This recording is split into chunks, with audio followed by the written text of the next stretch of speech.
बिस्मिल्लाहिर्रहमानिर्रहीम। अज़ीज़ नाज़रीन, अस्सलामु अलैकुम। उम्मीद है कि आप सब खैरियत से होंगे और आप सबकी पढ़ाई बेहतर चल रही होगी। नाज़रीन, जैसा कि आपने थंबनेल में देखा, इस सिलसिले में डिप्टी नज़ीर अहमद के 7 नावलों के लुब-ए-लुबाब को पेश किया जाएगा।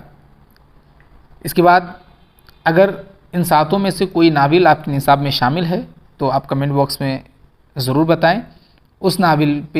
उस नावल का ख़ुलासा भी पेश किया जाएगा। इस वीडियो को देखने के बाद, इस सिलसिले के तमाम वीडियोज़ को देखने के बाद आप इस काबिल हो जाएंगे कि डिप्टी नज़ीर अहमद के तमाम नावलों के हवाले से आपके पास अच्छी खासी मालूमात हासिल हो जाएगी और आप अपनी राय रख पाएंगे, अपने ख़यालात का इज़हार कर पाएंगे। इस सिलसिले को 7 हिस्सों में बांटा जाएगा, जिसमें हर एक हिस्से में ये 4-5 मिनट का वीडियो होगा। हर वीडियो में एक एक नावल के लुब-ए-लुबाब को पेश किया जाएगा ताकि आप तमाम नावलों से वाकिफ़ हो जाएं। इसके बाद इसी सिलसिले की एक कड़ी होगी जिसमें तौबतुन नसूह, जो कि डिप्टी नज़ीर अहमद का शाहकार नावल है, इस नावल के तमाम फसल के ख़ुलासे को पेश किया जाएगा। इस पर मौरूज़ी सवालात बनाए जाएंगे। ये तमाम चीज़ें जो है पेश की जाएगी। इसके अलावा डिप्टी नज़ीर अहमद के हवाले से मौरूज़ी सवालात का वीडियो बनाया जा चुका है। अगर आपने नहीं देखा है तो डिस्क्रिप्शन में उसका लिंक मौजूद है, आप जाकर देख सकते हैं। तो नाज़रीन, आगाज़ करते हैं इस सिलसिले के पहले वीडियो का। नज़ीर अहमद ने कुल 7 नावल लिखे हैं, जिनके नाम मिरातुल उरूज़, बिनातुन नआश, तौबतुन नसूह, फसाना मुब्तला, इब्नुल वक्त, अय्यामा और रुआए सादिक़ा हैं। मिरातुल उरूज़ इनका पहला नावल है और ये सिर्फ इनका नहीं, ये उर्दू का भी पहला नावल है। इसकी इशाअत 1869 में होती है। अगर आपको एक लाइन में इस नावल के मकसद को जानना हो, क्योंकि अक्सर सवाल आता है कि मिरातुल उरूज़ का मकसद क्या है या मौजू क्या है, तो इसका मौजू जो है लड़कियों की तालीम व तरबियत है। ये आप लिख देंगे, लड़कियों की तालीम व तरबियत है। तो आइए इस नावल के लुब-ए-लुबाब को देखते हैं।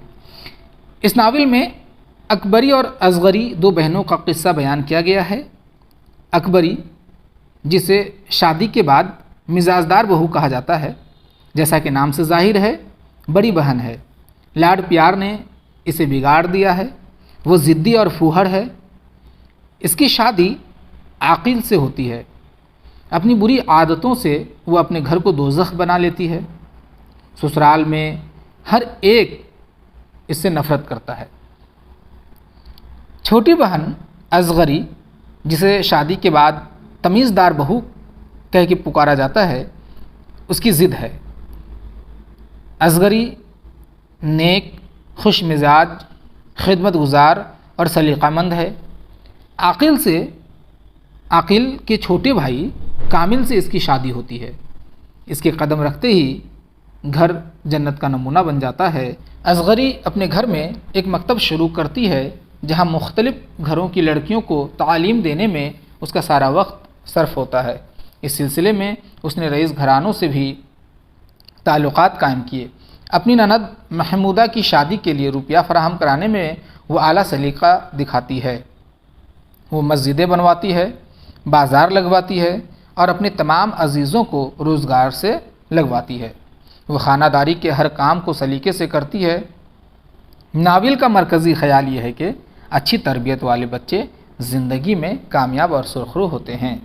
नाज़रीन, इस वीडियो में आपने मिरातुल उरूज़ के लुब-ए-लुबाब को देखा, निहायत मुख्तसर, ताकि आपके जहन में इसका खाका बना रहे। अगर ये नावल आपके निसाब में शामिल है तो कमेंट बॉक्स में इज़हार करें। इस नावल का ख़ुलासा पेश किया जाएगा और मौरूज़ी सवालात भी पेश किए जाएंगे। अगले वीडियो में नज़ीर अहमद के दूसरे नावल बिनातुन नाश के लुब-ए-लुबाब को पेश किया जाएगा। तब तक के लिए इजाज़त दीजिए। अल्लाह हाफिज़।